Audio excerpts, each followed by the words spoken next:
Hi అండి, welcome to Lasya waves. ఈరోజు మనం ఎముకలకు బలాన్ని ఇచ్చే నువ్వుల లడ్డు ఎలా చేయాలో చూద్దామండి. ముందుగా స్టవ్ వెలిగించుకొని ఒక గిన్నె పెట్టుకుందాం. ఈ గిన్నె కొంచెం వేడైన తర్వాత మనం ముందుగా తీసి పెట్టుకున్న నువ్వులను ఇందులో వేసుకుని చక్కగా వేయించుకోవాలండి. సిమ్లో పెట్టి వేయించుకోండి, హైలో పెడితే నువ్వులు మాడిపోతాయి. దగ్గరుండి కలుపుతూ చక్కగా వేయించుకోవాలి. నువ్వుల్ని ఎక్కువగా వేయించిన అవసరం లేదండి, లైట్ గోల్డెన్ కలర్ వస్తే చాలు. ఎక్కువగా వేయించినా కూడా చేదొస్తుంది కాబట్టి మనం లైట్గా వేయించుకుంటే సరిపోతుంది. ఇలా స్టవ్ ఆఫ్ చేసుకుని నువ్వులను అయితే పక్కన పెట్టేసుకుందాం. నువ్వులు చల్లారిన తర్వాత ఒక మిక్సీ జార్ తీసుకుని నువ్వులైతే అందులో వేసుకోవాలండి. ఈ నువ్వులు వేసుకున్న తర్వాత ఈ నువ్వులన్నీ మెత్తగా అయ్యేంత వరకు గ్రైండ్ చేసుకోవాలి.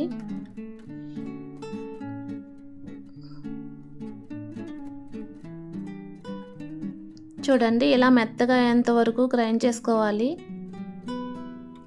ఇప్పుడు దీనికి సరిపడా బెల్లం అయితే వేసుకుందామండి. ఈ బెల్లం వేసుకున్న తర్వాత మరొకసారి మెత్తగా గ్రైండ్ చేసుకోవాలి. ఈ నువ్వుల పొడి బెల్లం అంతా కలిసేటట్టు బాగా గ్రైండ్ చేసుకోవాలి.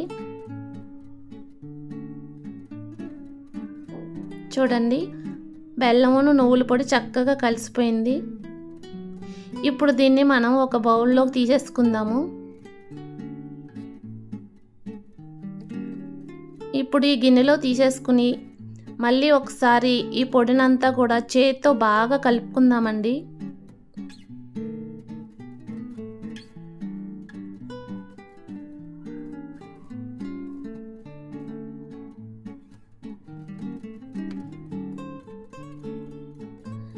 చేత్తో చక్కగా ఇలా కలుపుకోవాలి. ఈ నువ్వుల్లో ఉన్న ఆయిల్ అంతా బయటకు వచ్చేంత వరకు బాగా కలుపుకోవాలి. అప్పుడే మనకి లడ్డు చుట్టడానికి అయితే చాలా బాగా వస్తుందండి. చూడండి, ఇప్పుడు లడ్డు అయితే చుట్టేసుకుందాము.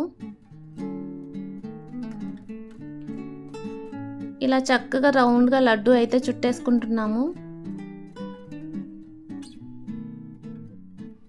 మొత్తం ఈ పొడినంతా కూడా చక్కగా ఇలా లడ్డూలా చుట్టేసుకుందామండి. ఈ లడ్డు రోజుకొకటి తింటే చాలా మంచిదండి. ఎముకలకి చాలా బలాన్ని ఇస్తుంది. నువ్వులు వేడి చేస్తాయి అంటారు కానీ అదంతా అపోహండి.